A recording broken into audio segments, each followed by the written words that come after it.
Hello all, let's talk about effect of aging on neurologic function. So the nervous system is a very important system in our body that can control many or nearly all the systems of the body. And it's the effect of our interaction with the world, because that's how we can perceive our world around us, or the world around us. All aspects of daily living also depends on a good neurologic system. Okay, there are many disorders that may affect the neurologic system that are very much profound and very much impactful in other body systems and the general well-being of an older adult. So let's talk about the effects of aging on neurological system. There is a lot of loss of nerve cell mass, for example, an atrophy of the brain and spinal cord. It has been observed in older adults, and this can be caused by the number of nerve cells, which is declining when we are aging. And then also there is slower nerve conduction. There is also slower response and reaction times, or slower response to anything. Like, for example, our reflexes will become very weaker. Plaques and tangles and atrophy of the brain from free radicals that accumulate in these areas, which can cause many conditions that we'll be talking about later. There is a decrease in cerebral blood flow in general, so there is a decrease in intellectual performance. It might be unchanged until at least 80 years of age, but then after that, it can be decreasing. Slowing in central processing and delay in time required to perform tasks. There is also a change in verbal skills, which can be maintained until the 70s, but then after 80s, you may see some changes in the way how verbal skills or how they talk. The number and sensitivity of sensory receptors and dermatomas and neurons also decrease, which can lead to dulling of tactile sensation, decline in function of cranial nerves, which is affecting, for example, the taste, the smell, the hearing. The cerebral blood flow decreases about 20% because the fatty deposits gradually accumulate in the blood vessels, and that's why there is a decrease in the blood flow. This is very dangerous in terms of maintaining physiological function, but also in terms of maintaining neurological functions. So the patient will be at greater risk for small vessel cardiovascular diseases such as TIAs, and also it may contribute to CVAs. Or how do we promote neurological health promotion? So neurological system can be promoted from an early age or early stages in our youth.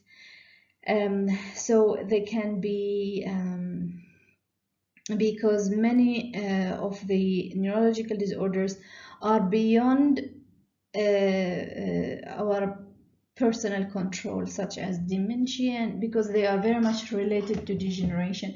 There are a lot of researches that say that good nutrition can decrease, for example, free radicals, and therefore reducing plaques and deposits in our brains.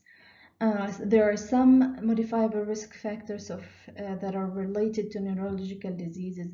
For example, maintaining optimal weight, or the healthy weight, and then also maintaining cholesterol levels within the ideal range, avoiding cigarette smoking, for example. Effectively managing stress is a very important factor, and also driving safely and reduce the amount of traumas to our heads.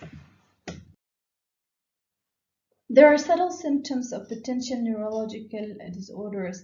So the subtle indications for neurological dysfunctions or cognitive dysfunctions.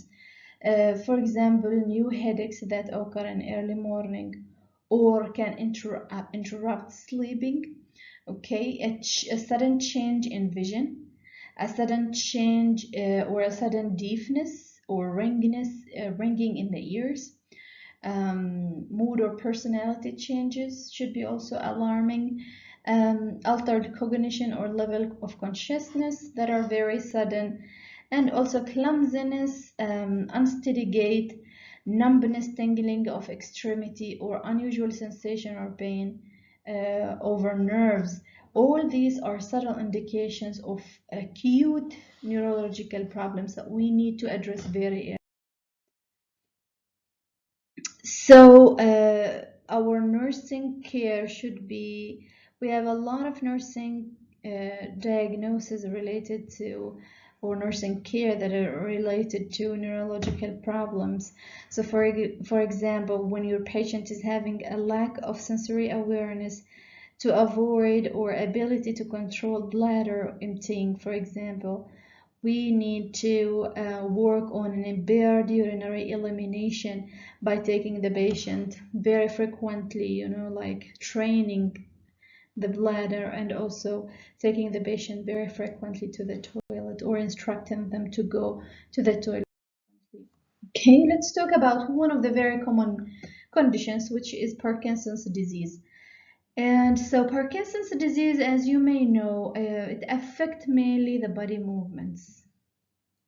Okay, and it happens because of the loss of dopamine producing cells, the presence also of Lewy body in the brain, and the death of substantiate Niagara cells within the basal ganglia leads to reduction in dopamine or like dopamine producing cells. Okay, the incidence of Parkinson's disease is more common in men than women, and however, we don't know what are the reasons, but it might be related to estrogens. The causes are also again unknown, but there is some researchers that have been talking about, the exposure to encephalitis and exposure to toxins in lifetime, and also cerebrovascular disease, especially arteriosclerosis. So in Parkinson's disease, there is a progressive tremor in the hands or feet. There is also muscle rigidity or weakness, drooling of saliva, and difficulty in swallowing. Because there is the tongue cannot swallow the saliva or any food. There is a weakness in these sensory functions. Okay, there is slow speech, monotone voice, so they have only one tone of voice.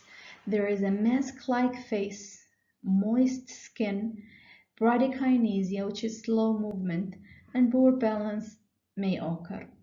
Appetite frequently increases sometimes, and sometimes it may be affected. One of the most common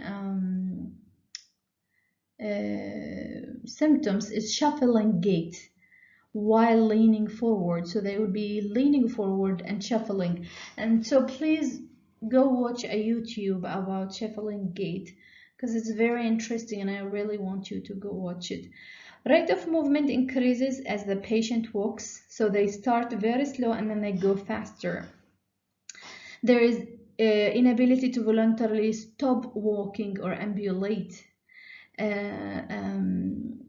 There is secondary emotional instability, which include depression, sleep disturbances, and dementia may be caused also. So they would be forgetting a lot of the things. Okay, forced eyelid closure, and they cannot open it very easily. Constipation, of course, because there is slowness in the gastric motility, and shortness of breath in some late stages. A urinary hesitancy, so they are unable to urinate, but they can have an urgency to urinate, and reduced interest in sexual activity. Okay, measures to control the tremors. is by using anticholinergic medications. So this can exacerbate glaucoma also if your patient is having glaucoma. And I would like you to go ahead and read from the book about anticholinergic medications, because it can cause also temporary anuria. So close monitoring of urinary function is very important. One of the very common medications is levodopa. So patients should avoid high foods which are high in vitamin B6, such as avocados, lentils, and lima beans, because they will counter and interact with levodopa. So I want you to keep this in mind. This is a very important piece of information that you need to keep in mind. So with carbidopa, levodopa, which is cinnamon, Cinemet, which is one of the most common medications, and I usually bring up a lot of questions because I really like our students to be familiar with this medication and how they should be instructing their patients if they are taking care of someone who is receiving Cinemet. So Cinemet should be taken on an empty stomach and may cause symptomatic postural hypotension.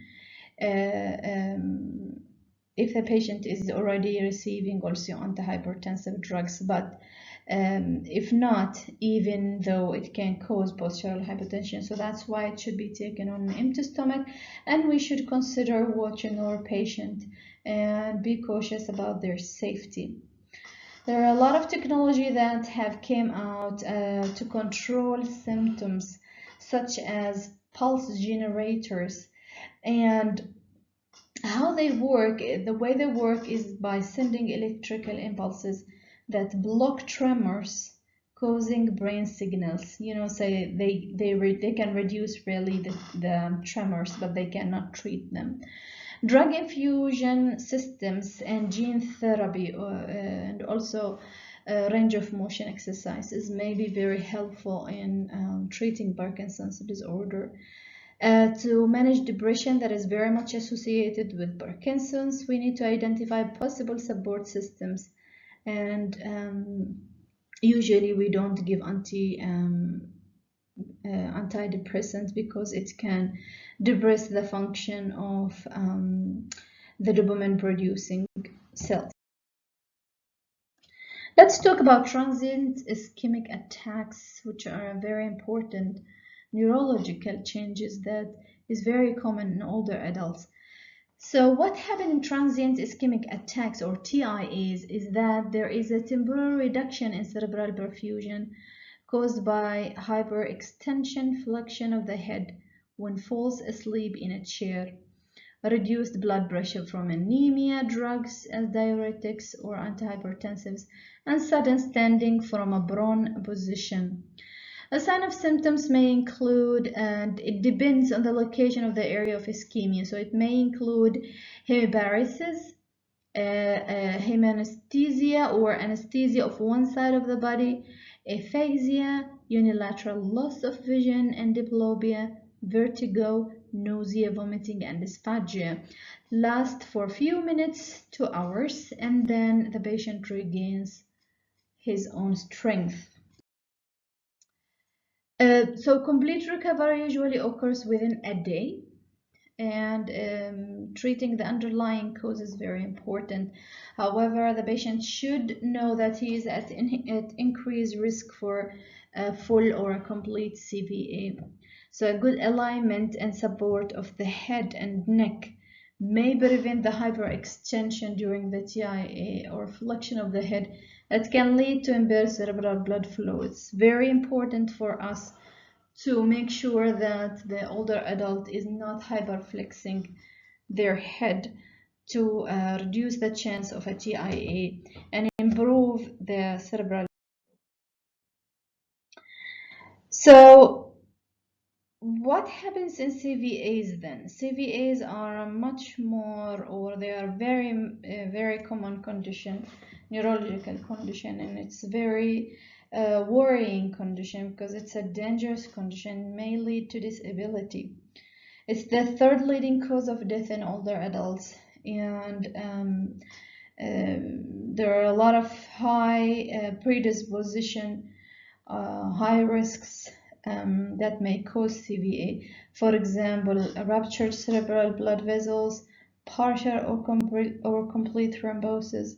And there are certain warning signs that we need to educate our patients and nurses and caregivers about when we talk about CVA. So number one is a drop attack, which is a sudden spontaneous fall while walking, and then a need for prompt medical evaluation. If we see our patient, spontaneously or suddenly fallen while they are walking, because it may indicate CVA. Okay, again, there are like side weakness, facial droop, and these are the major signs and symptoms of CVA that should be considered very early, the proper treatment.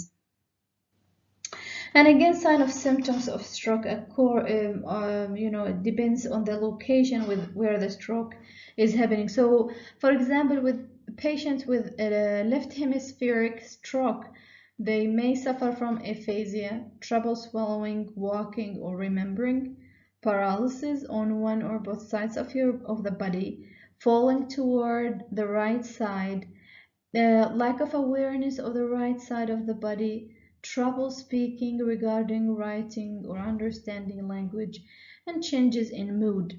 However, patients with right hemispheric stroke may suffer from, anomia, like for example, not recognizing familiar faces or pictures.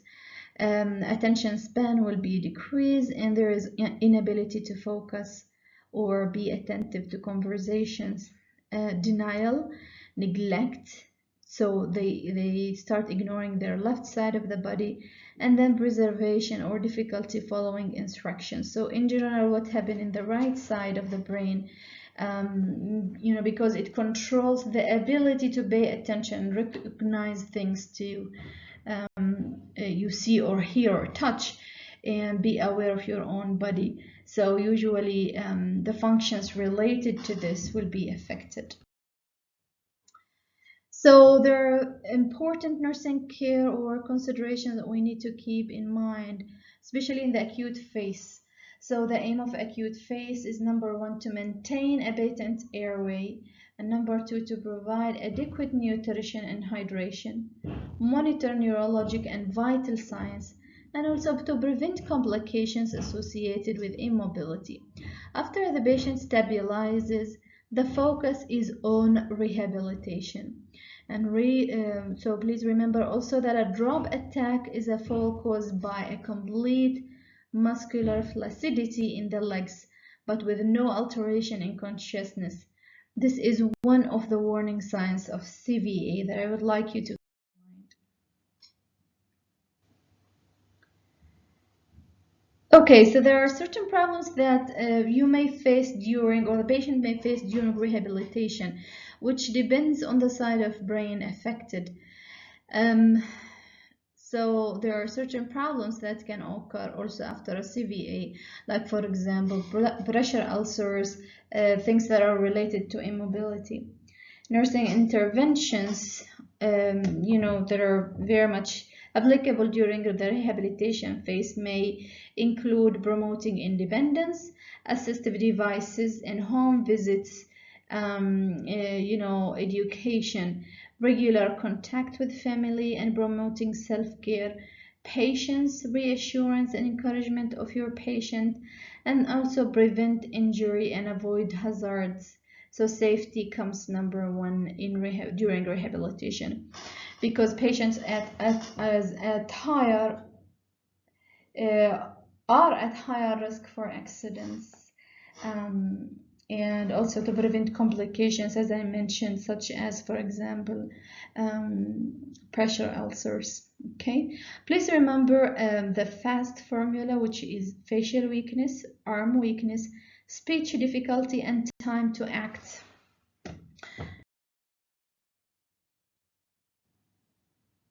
Okay, so there are also CVA may be also accompanied by a lot of personality changes. And so we need to be patient with our patients, and we need to understand that these personality changes, like for example throwing nappy words and nasty sentences to you, doesn't mean that they hate you, so don't take it personally. But we need to um, work smartly with these patients. Depression is very common in patients with CVA, especially in the first few months, because their dependence has been decreased, and there is also loss of their former roles. So if they are used to cook, for example, or if they are used to be the head of the family, and now all of their former roles has gone. So there will be depressed related to that. So we need also to educate family members on how to take care and to expect these personality changes and the swings in modes and in depression, in modes, and the related depression. A practice question to this session is: a 70-year-old patient with history of hypertension and DVT is having acute symptoms of aphasia and decreased alertness. Which of the following nursing interventions should the nurse implement as a priority? Number A, provide adequate nutrition and hydration. Option B, monitor neurological and vital signs.